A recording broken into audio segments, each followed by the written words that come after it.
Extreme travel is always dangerous. Deadly currents and whirlpools on rivers, avalanches of ice on mountains. But what if a wall of fire, more than 500 million kilometers in size, gets in the way? Although impossible on Earth, this can happen in space, and the space probes Voyager 1 and Voyager 2 might have recently encountered such an obstacle. Its temperature exceeded that of fires on Earth dozens of times. 45 years have passed since the launch of Voyagers from Cape Canaveral. They've visited 4 distant planets, taken vivid pictures, and conducted hundreds of scientific investigations. Then the probes went beyond the solar system, where a real red-hot hell awaited them. And this was not the only eerie and sometimes delightful adventure on their way. But recently, Voyager 1 started sending data that had scientists stumped. So what did scientists learn about the Voyager's adventures so far? Did the spacecraft manage to make it over the nightmarish wall of fire? And why would the entire journey of the probes in interstellar space be accompanied by the gentle rustle of rain?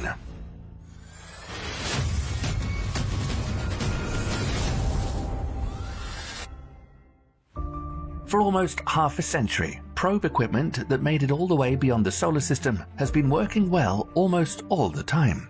It withstood the space environment with its nightmarish radiation, low temperatures, dust as sharp as needles.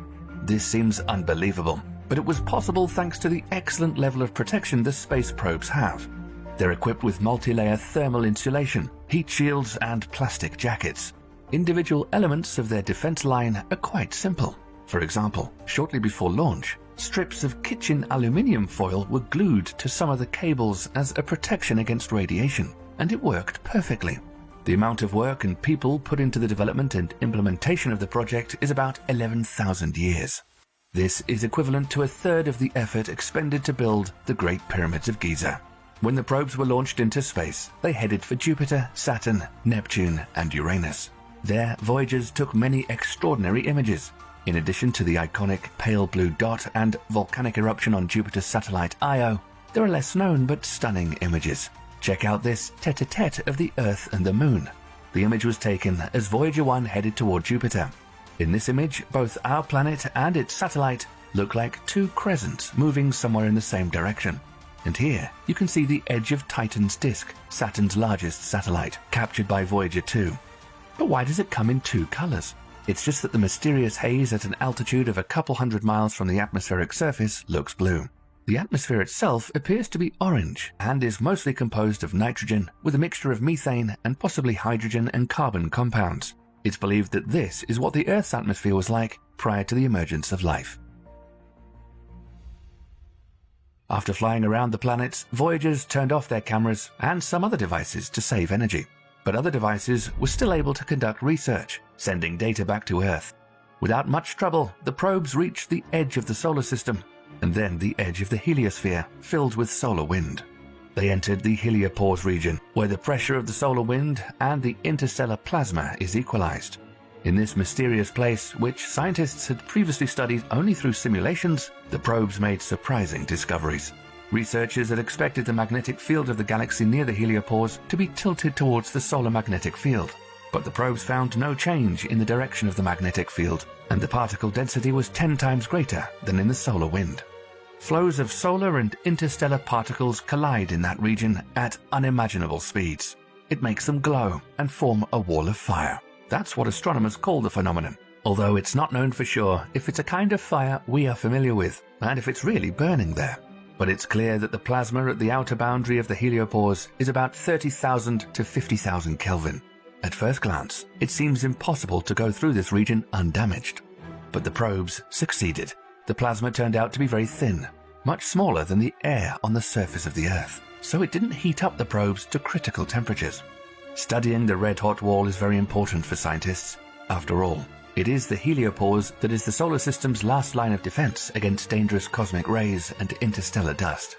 The heliosphere blocks approximately 70% of the deadly radiation coming from deep space. Without it, life on Earth would have been impossible, and the wall of fire that Voyagers discovered most likely plays an important role here as well. But we still don't know whether astronauts will be able to overcome it during interstellar missions in the future. According to astrophysicists at Boston University, it largely depends on the shape of the heliosphere. Is there some safe loophole in it for Starship crews? Scientists used to believe that the heliospheric bubble was shaped like a comet's tail. But new research suggests that it might have the shape of a donut or a croissant. If so, it'll have gaps in it, which astronomers will have to find. As the probes entered interstellar space, they recorded different sounds. We wouldn't have heard them, but the instruments picked up the noise and transmitted it to Earth. At first, scientists couldn't determine their source. Later, they've come to the conclusion that it's the sound of gas in interstellar space. And there's much more of it than previously thought. In the meantime, the spaceships continue to transmit valuable data to Earth, although it takes about 20 hours for the signal to reach us. Besides, not everything ran smoothly. Voyagers have had problems on more than one occasion. Back in April 1978, Voyager 1's main radio receiver malfunctioned.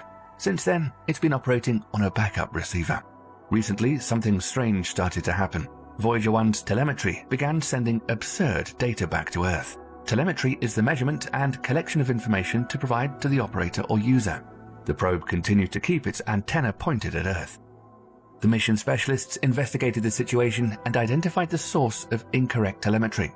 It turned out that the information was transmitted through a computer that stopped working many years ago. It was corrupting the data. Then a command was sent to switch to the right computer. After that, everything went back to normal, but the cause of the malfunction is still unknown. In addition, the Voyager's power sources are getting cooled and depleted. They're no longer able to fully maintain the temperature of the equipment. However, NASA engineers claim that the spacecraft still has enough fuel to keep its instruments running until at least 2025. One day we'll lose contact with the Voyagers, but they'll continue their journey through interstellar space, mostly among void.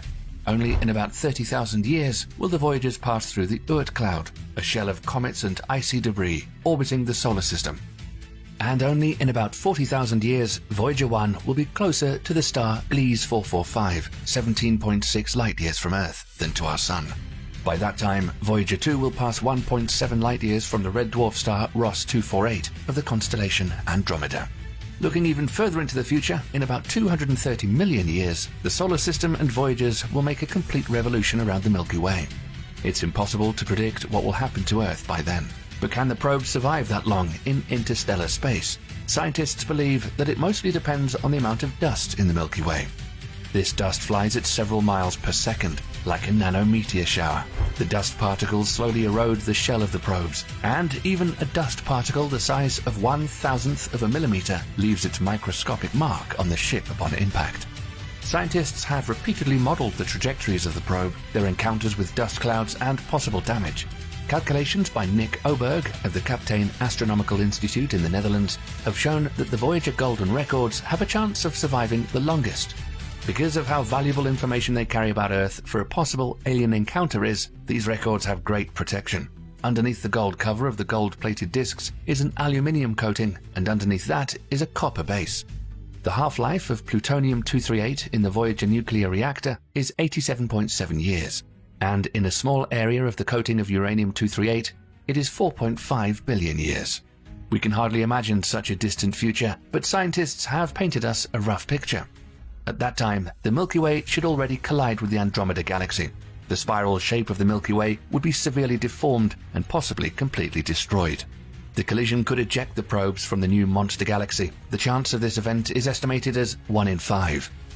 In this case, the main threat to the Golden Records in intergalactic space would be cosmic rays and strange hot gas molecules. If the Voyagers remain inside the unified galaxy, their fate will depend on the same dust. If the probes get into a dense dust cloud, they'll have an enormous chance of collapsing. But there may not be much dust, because star formation at that time will practically stop.